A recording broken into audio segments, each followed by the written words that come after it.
makes most women start a business? Is it passion, money, or freedom? Welcome to Female Founders, the podcast that takes you behind the scene with women who are founders and CEOs to help you start and scale a successful business of your own. I am your host, Nagelia de Ravin. Hello everyone, welcome to another episode of Female Founders. In today's episode, I have the privilege of speaking with Laura Jewell, a dynamic leader and a driving force behind the success of Element Massage Nashville Green Hills.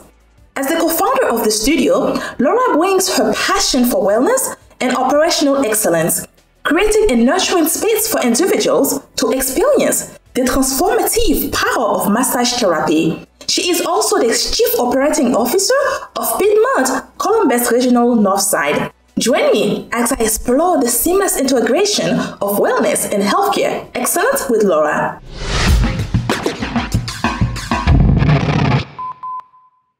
Thank you so much, Laura, for being here with me today to have this conversation. Can you tell us about your journey and what inspired you to co-found Element Massage Nashville Green Hills?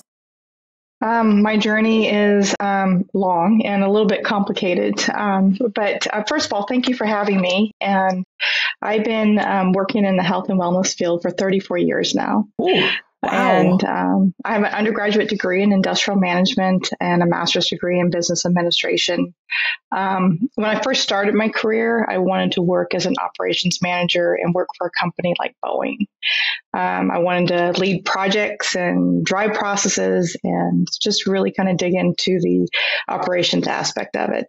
Unfortunately, when I graduated from college, I couldn't find a job in manufacturing. It wasn't going to happen. So I was working in a hospital at the time and was fortunate to find an entry-level leadership role. And that really just started my career at that point. Today, so fast forward to today, I am a Chief Operating Officer.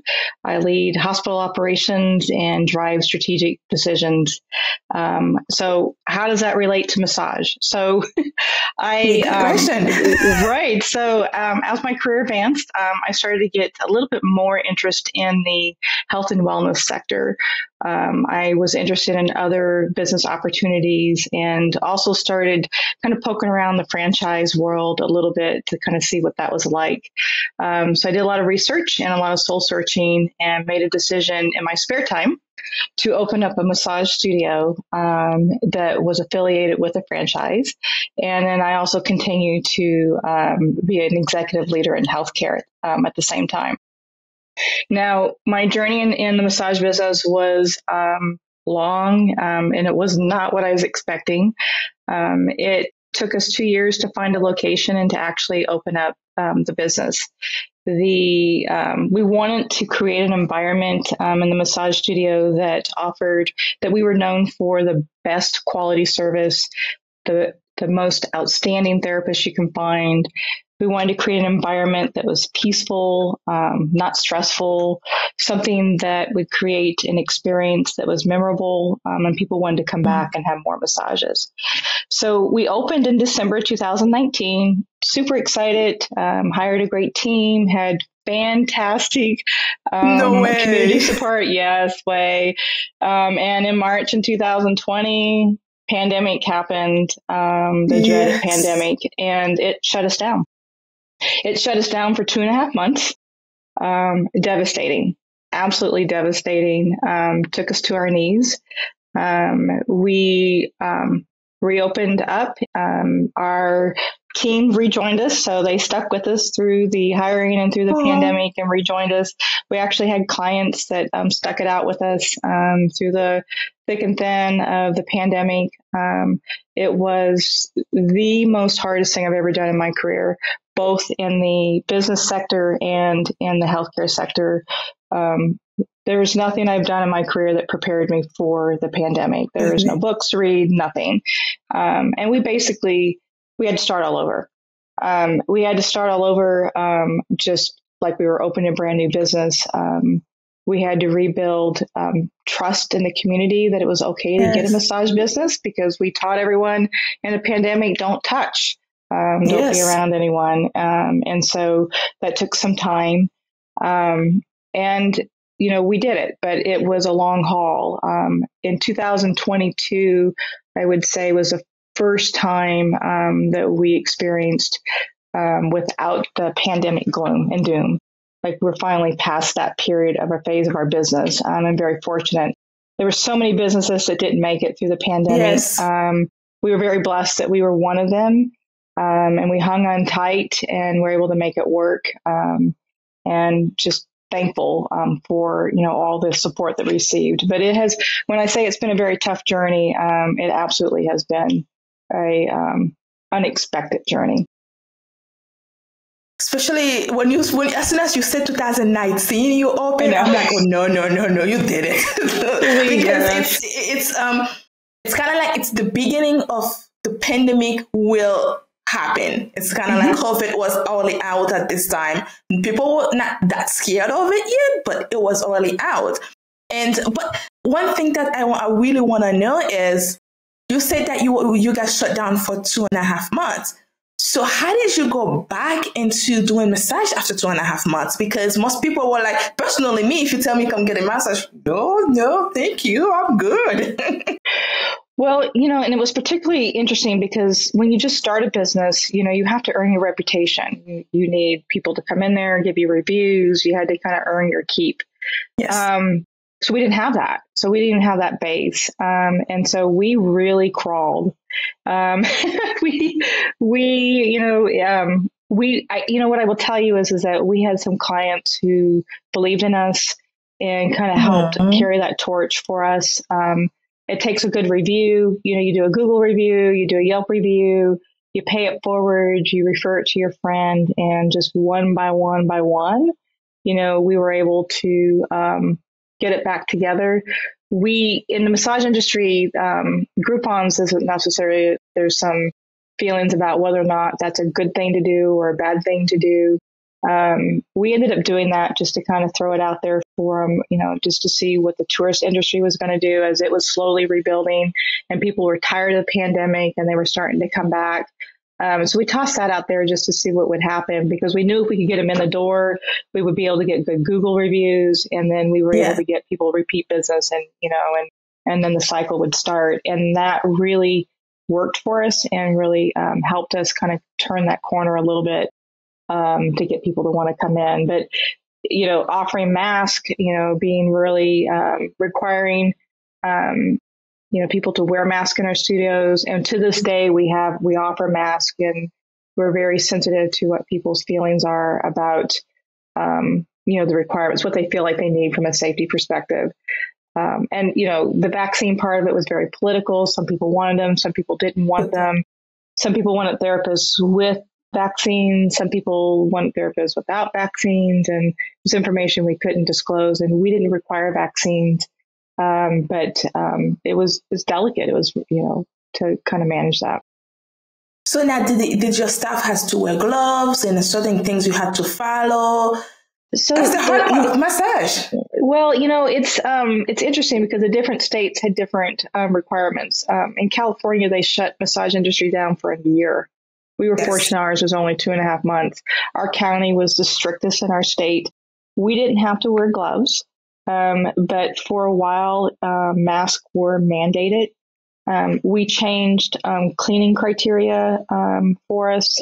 We changed how much drying time we did between each massages to allow all the cleaning materials, take effect from disinfecting standpoint. So we had to add more time in between massages to allow for the cleaning protocols. And so basically you're cleaning from head to toe your entire studio every single day, in between clients, at the end of the day, at the beginning of the day, to make sure that everything was pristine. And it changed a lot of our protocols because of that.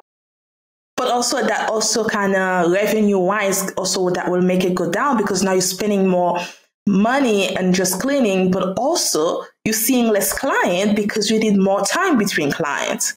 That's correct. It's all that's true. And it made the journey harder. So it made the recovery period that much longer. And the interesting thing about the post-pandemic, the workforce changed.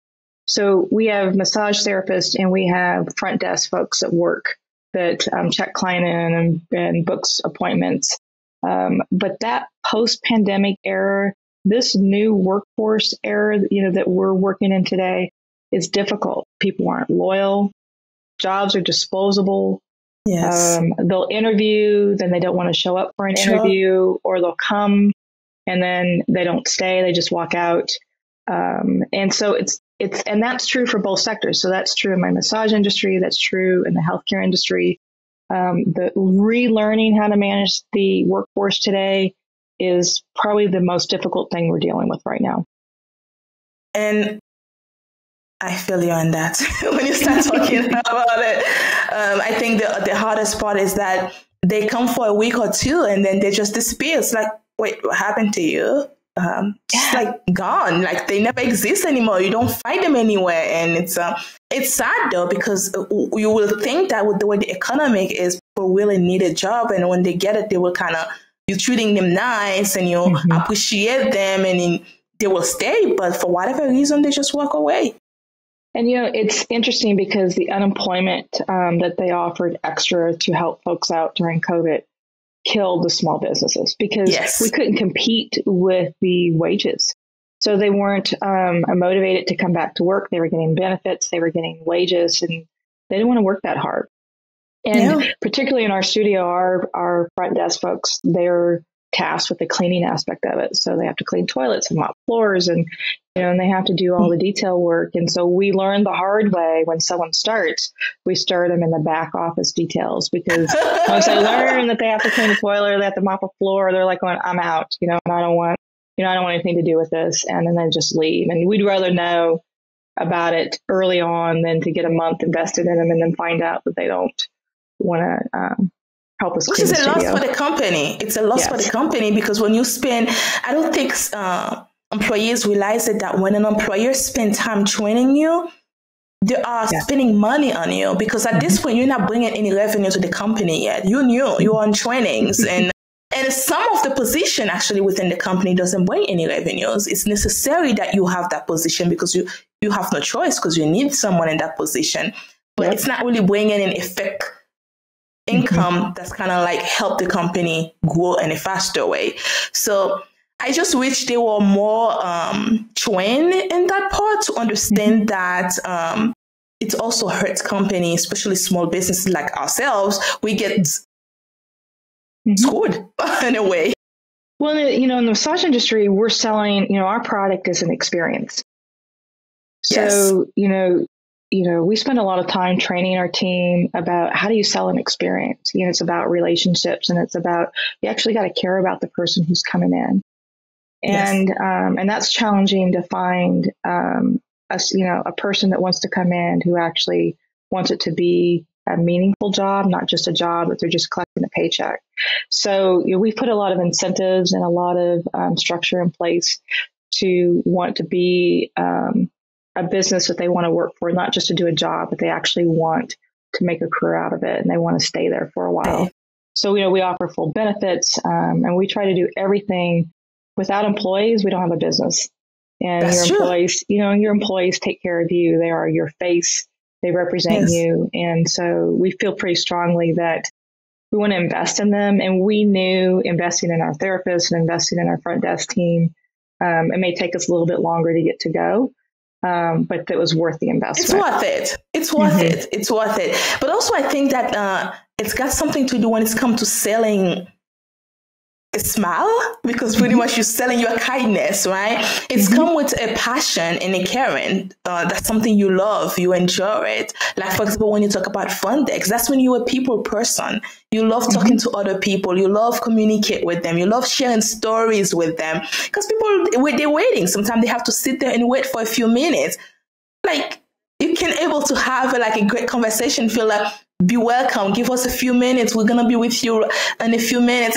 The way you talk, I think that it makes a huge difference. And I think that's one of the hardest part to find staff members that's a people person, that's love people.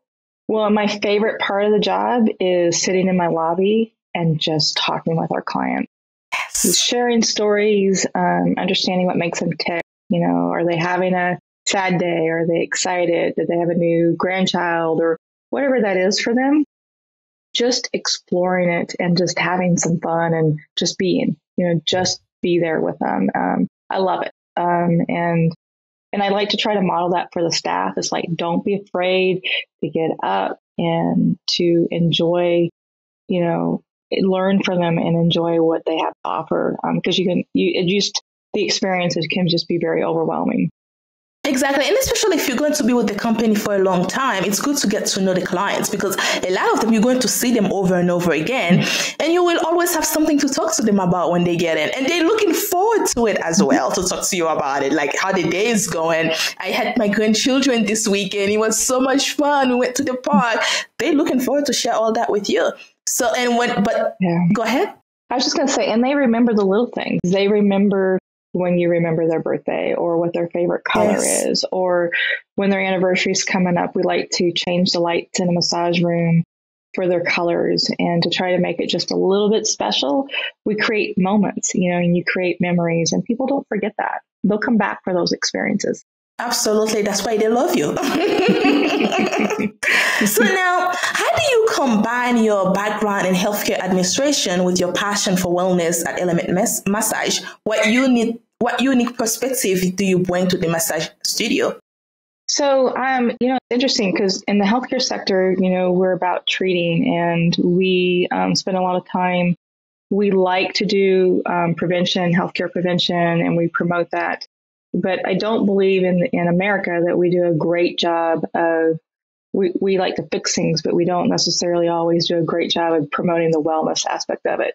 If you go to other countries, I spent some time in Thailand, they do a great job of promoting massage therapy and wellness because they don't have access to the other healthcare aspects of it. Yes. So they have to, look at it from a wellness perspective. And it's something that I think that we can do better. And in our environment today, the stressors that we have, all the we multitask so much. We just don't take time to enjoy life and to relax. We don't give ourselves permission to do that. And so this was kind of a way I've always done. Personally, I've had massages throughout my entire adult life, and it's a part of what I do. I like to take an hour. I like to have a timeout from the world. I like to disconnect, turn my phone off, and just be for an hour. And so I wanted to be able to bring that forward to that workforce, because I know what it's like to be corporate America. I know what it's like to be that person who runs, 7 days a week and tries to do all these things. But I also appreciate being able to unwind. It's just a part that I think we can do better, and wanted to bring it forward to everyone. And I think that long time ago, it's kind of funny. The wellness part was the one we appreciate the most. I remember as a child, if I'm sick, my mom would not take me to the hospital because I have a fever. She's going to towels, put in my head, give me tea, and try to take care of it at home first. And usually it works. But now everything is hospital. Mm-hmm. Everything.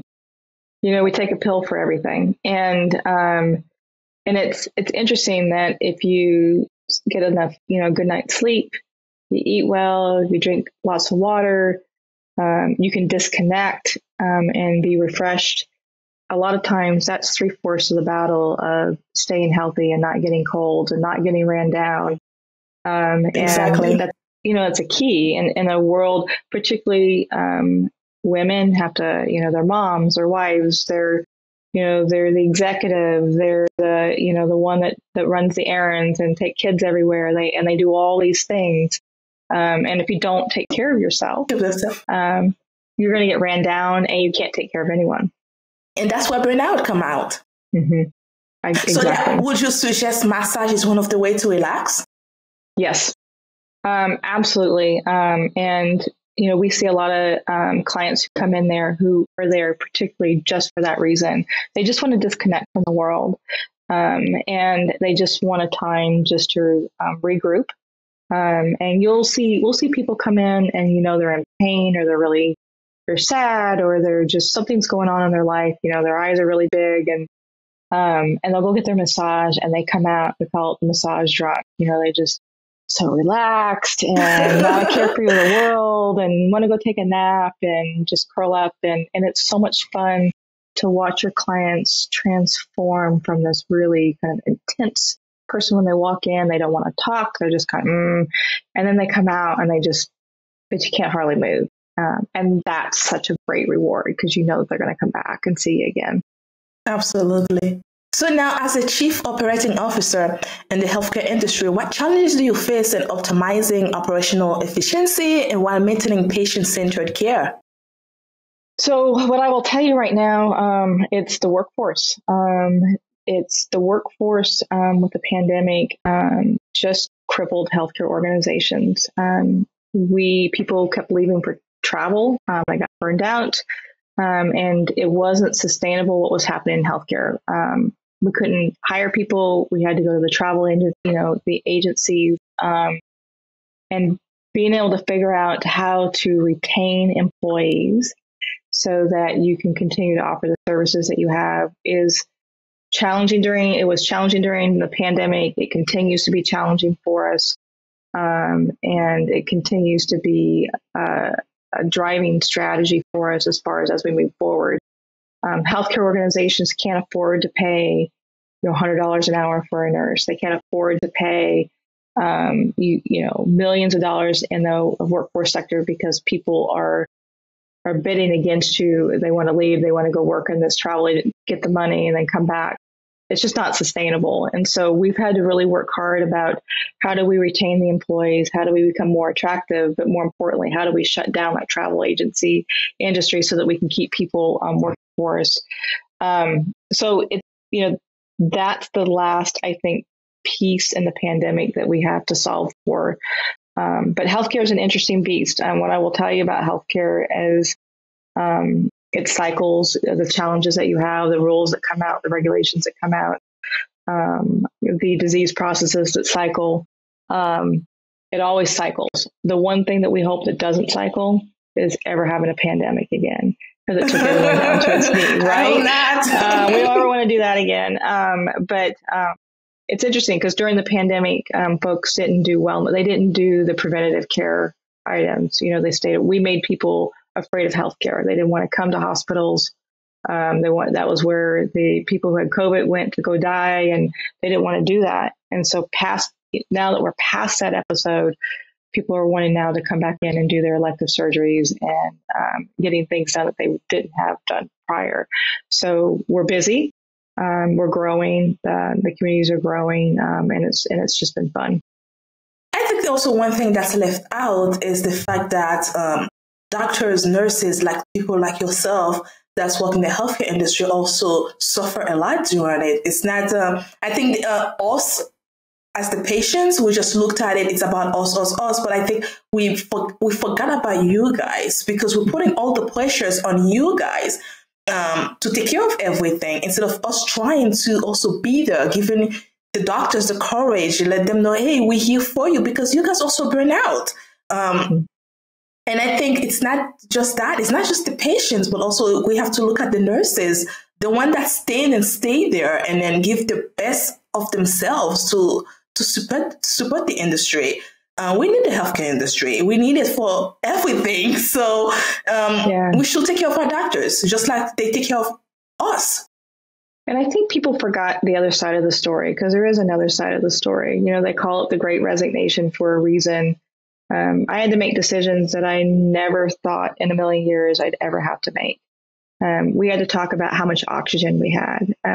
We had to talk about how we were going to care for the patients that we couldn't transport anywhere because of their oxygen needs. It didn't matter if you had the capability or the capacity to take care of a patient. If they walked into your hospital and couldn't breathe and ended up on a high flow oxygen, they were your patient because you couldn't transport them anywhere else. And I don't think the industry or anyone understands what that was like to manage that. We didn't have supplies. We may not have people show up for work because they were sick. We may not have a bed for them. And we had to make decisions to care for them in the very best possible way that we knew how. I wasn't prepared for that. And I've been leading healthcare for a very long time and wasn't prepared for how to help guide my team and how to triage, different things that they needed that maybe we didn't have a lot of, the concessions that we had to make. And I would invite people to come walk in my shoes just for a day. Yes. Come look at what the staff have to do with the equipment that they have to wear. Come look how hot it is. Come look about how we had to deal with the death and dying, how folks died alone because we couldn't allow family members into their room. Come talk to a nurse about what it was like to sit with someone who was dying of COVID and they didn't want them to be alone. We had so many stories like that. So it is heartbreaking when you would sit back and listen to the things that we had to deal with. The first time I had to lead a group discussion because an employee was there 3 weeks ago, alive and laughing and delivering meals. And 3 weeks later, they had died of COVID and, having to lead a conversation with the team about that grieving process. It is real and it is not, I think people underestimate how hard that time was for everyone.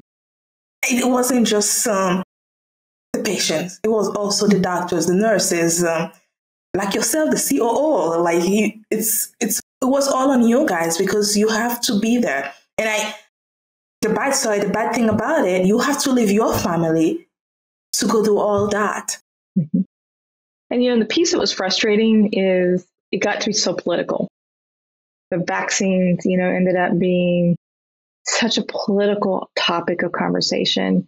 And that turned upside down. And, and I tell people this, I said, look, it doesn't matter what's going on in your life. If you choose to vaccinate, if you don't choose to vaccinate, if you choose to mask, if you don't choose to mask, we take care of everyone. We don't get to decide who walks in our door going, oh, you didn't vaccinate. We're not going to take care of you. Oh, you don't wear a mask. You made a bad decision. We're not going to take care of you. It didn't matter. And healthcare workers put their lives on the line every single day for everyone, regardless of what they believed, regardless of what their practices were. We took care of them. And that's hard to do when you knew a lot of it was preventable or you had different beliefs and different ideas about it. But we still cared for you and we still loved you and we still held your hand and we still made sure that things were taken care of to the best of our ability. Exactly. And I think that your kudos to you guys, I guess. That's what I want to say in this short part. The healthcare industry, even it went down, but a lot of you stand up and continue to take care of for the sick ones. And it was a lot of pain also to watch so many people die. And there's nothing anyone can do about it. So it was a lot. And I believe it's still a lot on all of you until today, because you get to see the back scene of it that us, we don't get to see it. We didn't watch people die every single day. We didn't get to see all that. Mm-hmm. So it's a lot on you guys. So I say thank you for that. And for continue even after the pandemic to say, I'm still going to continue my job. You couldn't just leave. And I believe you can because you have another company. You can just walk away from it, but you didn't, which means that that's something you very care about and you're passionate about it. Mm-hmm. Very much so. So now, how do you integrate wellness practices with traditional healthcare in your overall approach to patient care? I don't know that bringing in the health and wellness into the healthcare aspect, that hasn't happened for us. Partly for me personally, my personal business is in one state and then my healthcare job is in another state. And so I commute back and forth. But we don't do a very good job with that. Not from an aspect of incorporating massage therapy like some of the other countries do in the healthcare sectors. We do a good job with oncology and preventative, mobile bus going around and teaching folks just some basic preventative care, but taking it to the next level. That hasn't been something just from a culture standpoint that I think the healthcare industry has adopted. You see that in insurance. Insurance companies don't pay for massage therapy.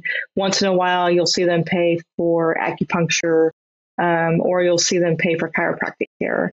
Yes. And you think that you score because you can go to a chiropractor, and you can get some, relief. We just basically want to see behavioral health benefits, be continually to be offered, but even behavioral health benefits, get capped and, Yes. aren't free flowing. So I think the healthcare industry has a long ways to go. The day that they pay for massage therapy, the day that they pay for, acupuncture and kind of look at this alternative medicine will be the day that we score.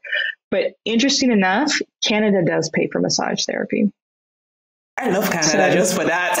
Yes. And so we learned that because the franchisees, we know some other franchisee owners in Canada, and they actually bill health insurance and that's a big book of line of their business is massage therapy and healthcare.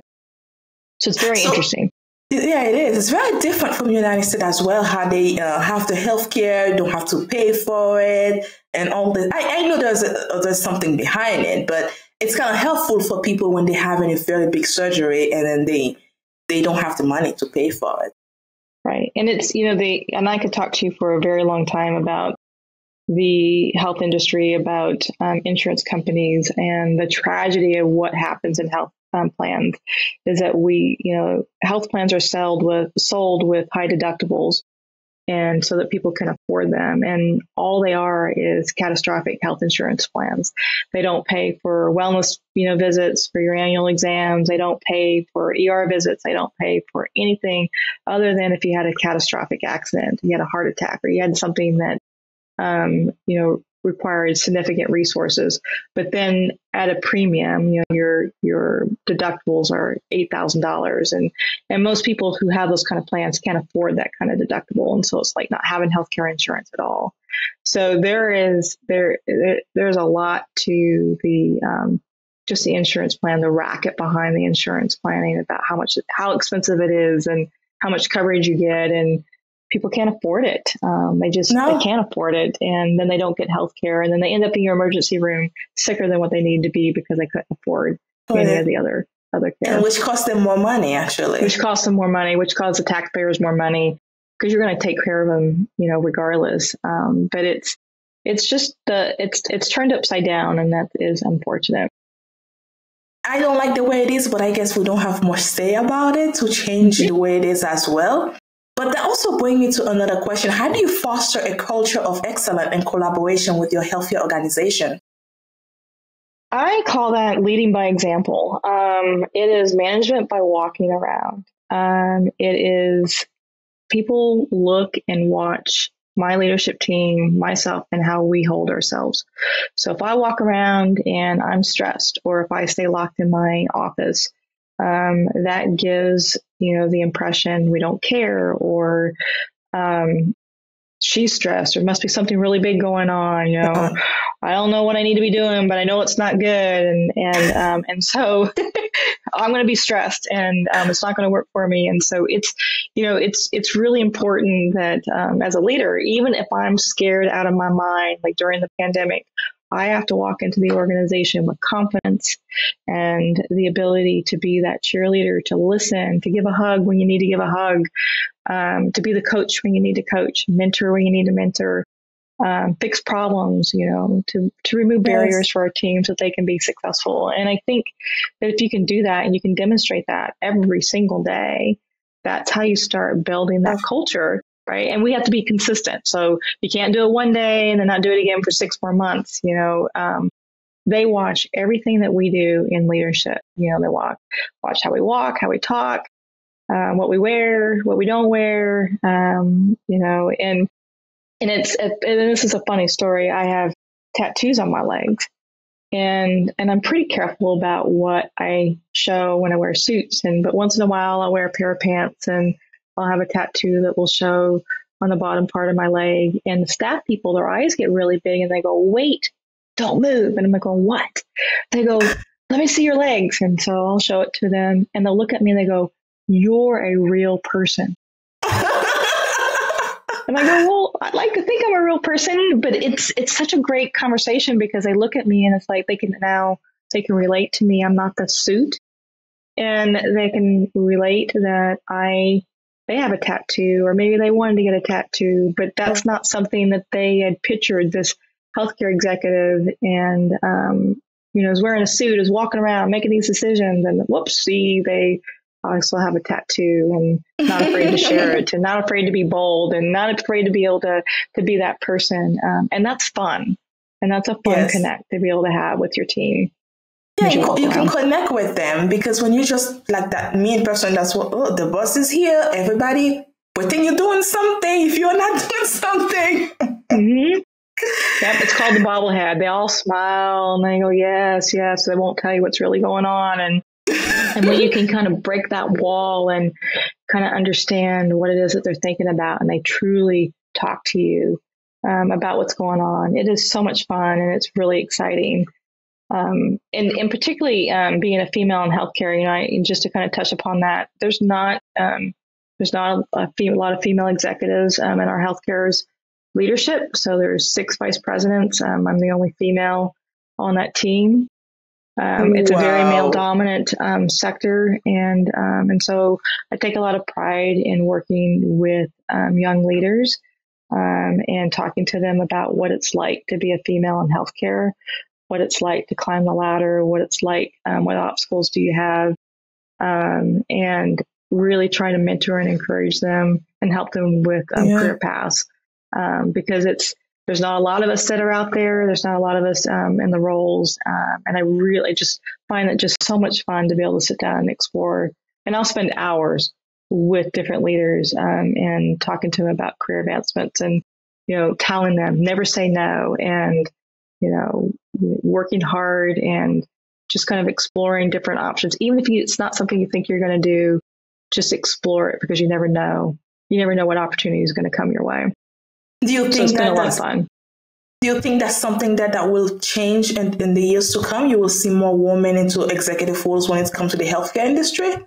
I hope so. I would like to think that that's going to happen. But it's been, in my experience, it's been pretty slow in the 34 years that I've been doing this. I think it is turning a little bit in some degree, because I think how women are approaching executive roles and what women are tolerating and not tolerating in today's environment is different than what it was 5-10 years ago. And so I do think it will change, but I think it's going to be a while before it does.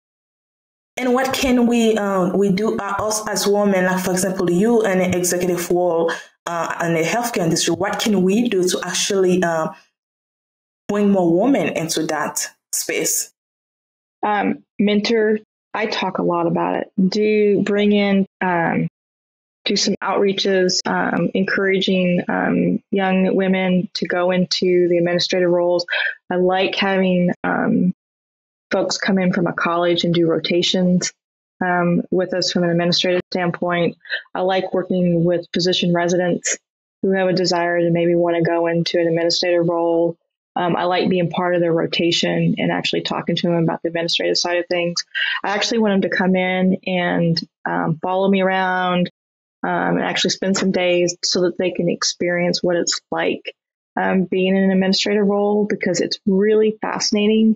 We may make 1,000 different decisions in a day, and it's kind of like you're squirreling all day long, because you never know, what's going to come up. And it's fun. If you have the right personality, it's really fun. And it's, it's contagious. And so I want them to kind of get the bug of what that's like to be in that role. And I am all for, I just had an employee that actually is leaving us to be a CEO at a rehab facility, and been mentoring and helping her develop her career. And it's the second person who's actually left for a CEO role. And I've had a couple other folks that have advanced in executive director roles. And I'm telling you, it's just the highlight of your day, to be able to watch them grow and move on and have a totally different career than what they started out with.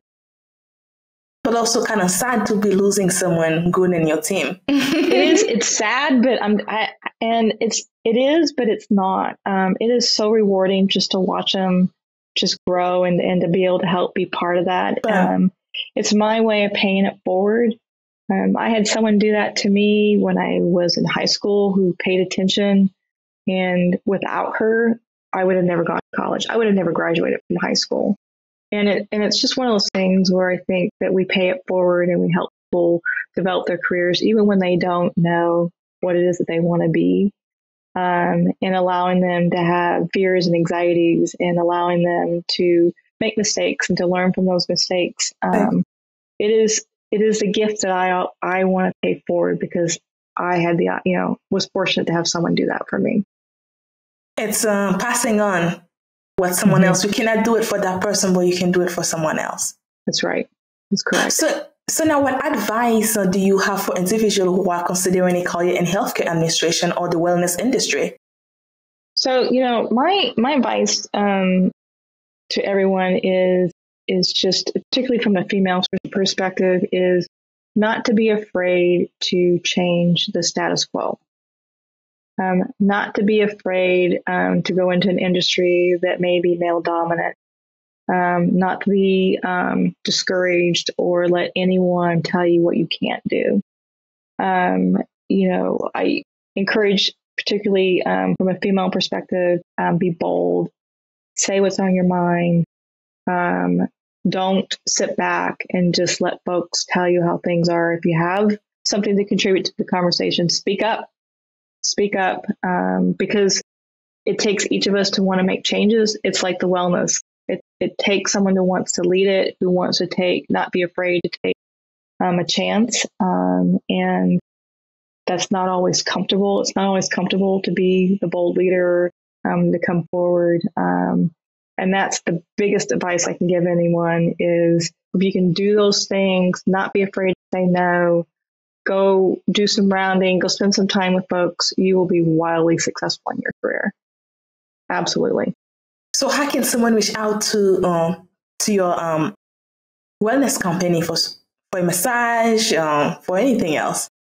So we have it on our, they can reach out through our webpage, and we are Piedmont Massage, Nashville Green Hills, and you can search on that name, and it will bring you up to our webpage. You can actually book appointments online, and it also has our number available where they can call to schedule an appointment with our team, and then we're happy to take care of you. So I have one last question for you. Well, I have two questions for you before I let you go. How do you maintain a work-life balance being co-founder and a CEO of another company? What strategies or practices help you stay focused and want to get up every day, do all that? It is difficult. So it is. I commute back and forth between the two states. I fly back and forth every week and have been for 6 years now. And Delta is my best friend. So when I'm in my Georgia home and I'm working in the healthcare sector, my family lives in Nashville, Tennessee. So when I'm here, I am 100% focused on my healthcare job. I'm blessed to have a team to help carry the torch for the business. And I can dial in, I can do remote things for the business if I need to. I can schedule, I can do all kinds of things from Georgia remotely to support the business. But I'm 100% all in with my healthcare role. When I fly to Nashville, I go up either Thursday or Friday. I'm 100% dedicated to my business and my family. I'm still on call for healthcare. I'm always on call for the healthcare world. We never get to turn our phone off, but I'm able to separate it. I'm able to be present. I'm able to be with my family. It's family time. It is all about my business. My husband also manages the business for the day-to-day activities. And so we will go and work in the business, get to see our clients, get to spend time with our staff. We make time for us. We have a lot of things we like to do. We like the symphony, we like hockey, and there's lots of things. And so our schedule is it's just packed, all kinds of things. But I am very good about separating the roles and like to practice what I preach from a wellness standpoint and not get bad habits. But it is very delicate. Absolutely. So my last question for you, what does success mean to you personally, both in your professional and personal life? Can you say that again? It was a little quiet. No, I said, what does success mean to you personally, both in your professional and personal life? Oh, for success, from professionally, how I measure that is from a massage business is our client satisfaction. It's the referrals and the reviews. It's about employee retention. We have hardly any turnover in our massage therapist world, which speaks volumes to us about the environment that we're offering.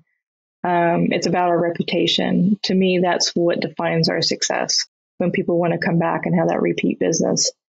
From a healthcare sector, success for me is to continue my career growth.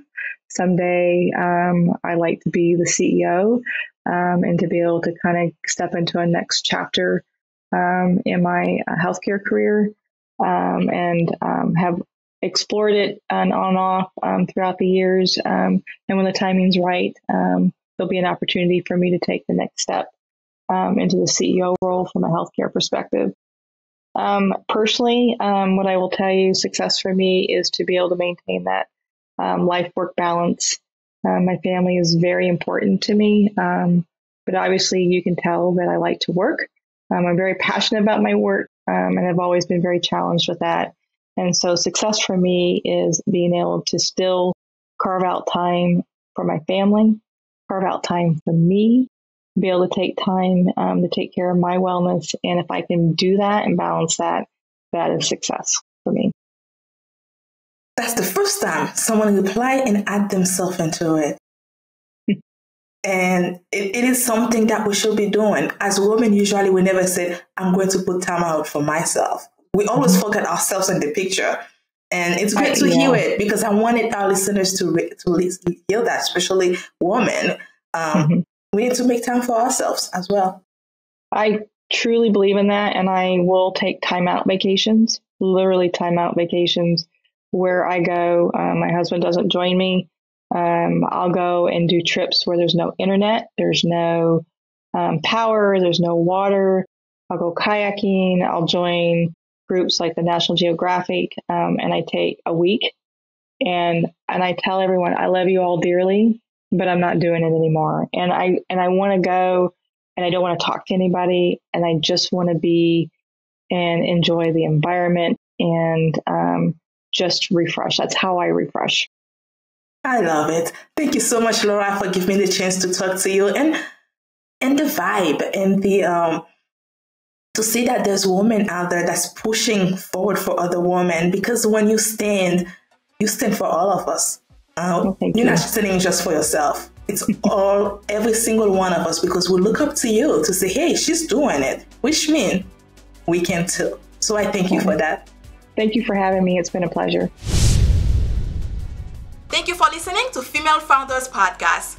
That's it for this week's episode. Be sure to follow us on your favorite podcast app or connect with us on womel.com so that you don't miss our next episode. See you next time. Bye for now.